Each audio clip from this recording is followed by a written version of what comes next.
Happy Wednesday. You know, play for animals comes in three forms. There's social play, there's object play, and there's locomotor play. Now, I've talked a little bit about social play, and that requires the interaction between an animal and another living being. And I've danced all around that subject in previous videos. So today I want to focus on object play. Again, whereas social play is interacting with a living being, object play is interacting with something inanimate. It can be a rock, it can be a stick, it can be a feather, a piece of fruit, or it can be a man-made object like this towel here and this stuffed duck. And inanimate play or object play is when the young puppy will push the object, roll the object, flip it up in the air, throw it, thrash it, trash it. Yeah, that's all called object play. And through exploration, through object exploration, they learn what the object is. And then through object play, they learn what they can do with it. What they can do with it. So I'm going to throw an object right down here on the floor. And there goes our young puppy. And by the way, this is Louie. Louie's here for a little bit of a puppy training at this time. And as you see there, he's immediately exploring. So object exploration allows him to learn what this object is.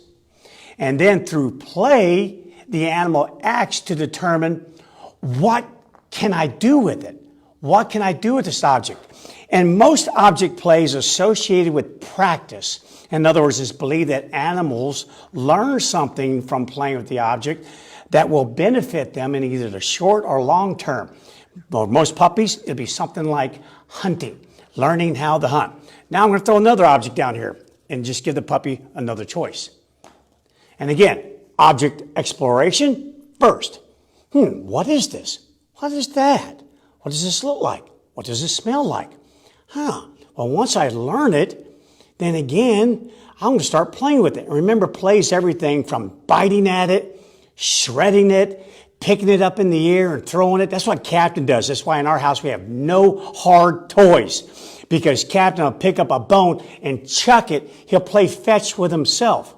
So he's learning things, and he's learning, will this object benefit me in some way, short term or long term? And that's what they're doing with this.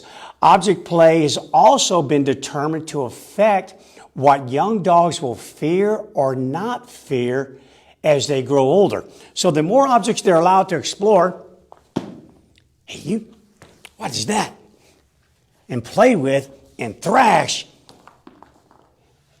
they become more acquainted with their world, more confident anytime they come across something that's unfamiliar to them. Object play. It's fascinating. And you'll see dogs do it in all different forms there. Everything from thrashing to, again, pushing it, pulling on it. If I engage the puppy, I play with the puppy, again, that's social play. But this is object play. And on Sunday, I talked about two litter mates that were wrestling all the time, and the owner giving the command, enough, stopping the play. Interacting with the puppies, in other words, intervening and making play come to a stop, that's just managing the dogs in your household. But never stop play altogether. When you interact with your puppy and you want them to explore the world and learn what's called object play, provide them with many objects to play with. The more they're able to play with that are safe for them. Again, you don't want to have an ingestion problem. A dog shreds something and then swallow it. And most stuffed toys here, like this one right here, this belonged to Captain at one time. And it had a squeaker. It would actually quack, go quack, quack, quack like a duck. Well, Captain killed that. He found that and he killed it. And I was able to just barely put it back together again here. And that's usually what animals will do. Again, it's an object. I explore the object. I learn what it is. And while I'm chewing on it, it squeaks. And as soon as it squeaks, hey, is that a mouse in there? There must be some sort of living creature inside of this stuffed toy or this object as far as the animal goes. And immediately you'll see them starting to thrash it, tear it apart, because they're trying to get at that mouse inside.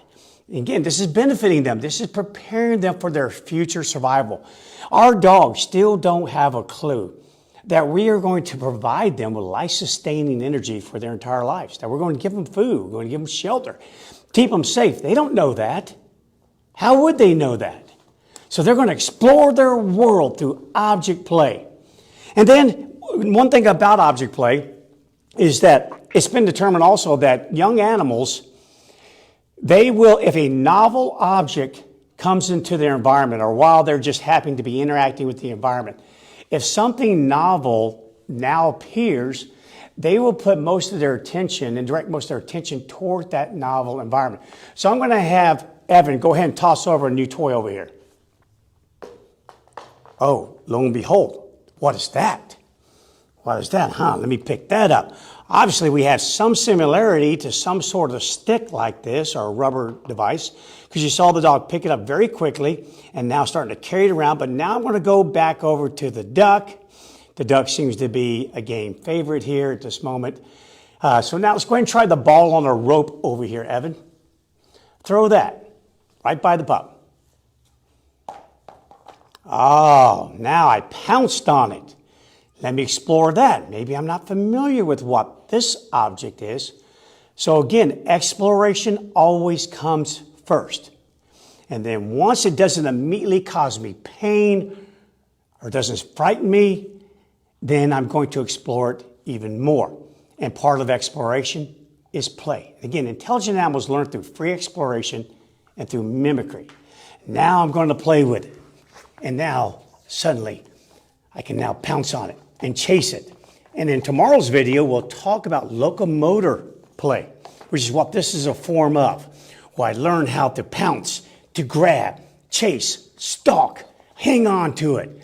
There we go. Interact with the toy. But object play, guys, is crucial. Make sure if you want a healthy puppy, you want them to grow up in develop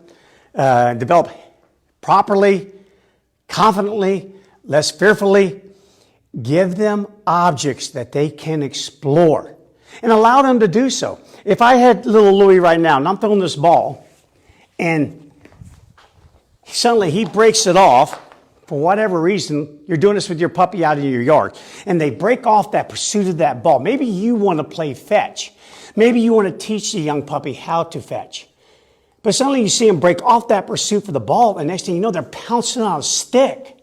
You're going, why the stick? I just spent all this money on this toy. Why don't you like the toy? Why do you like the stick more than why do you like the stick more than the toy?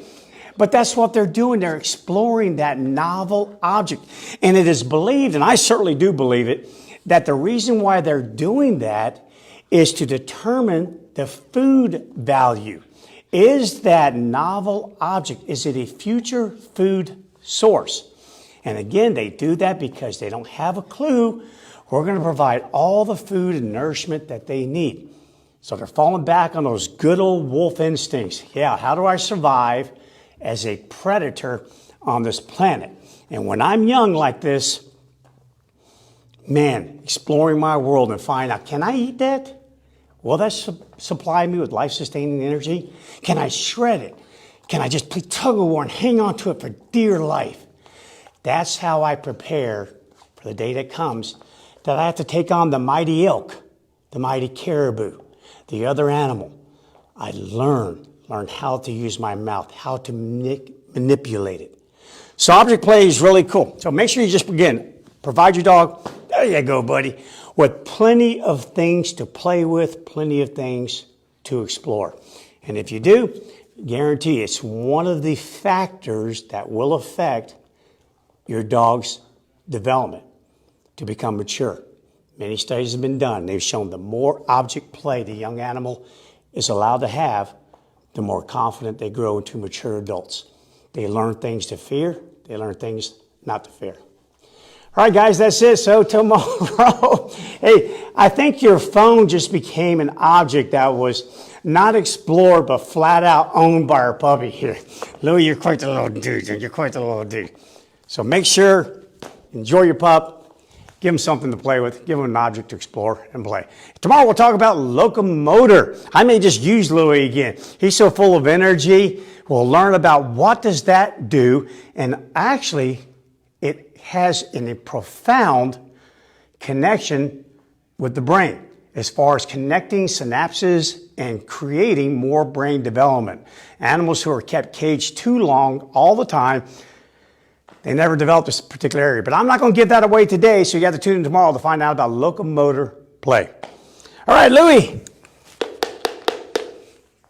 There you go, boy. There you go. I tell you what, that won't put a smile on your face. I don't know what will. Object play.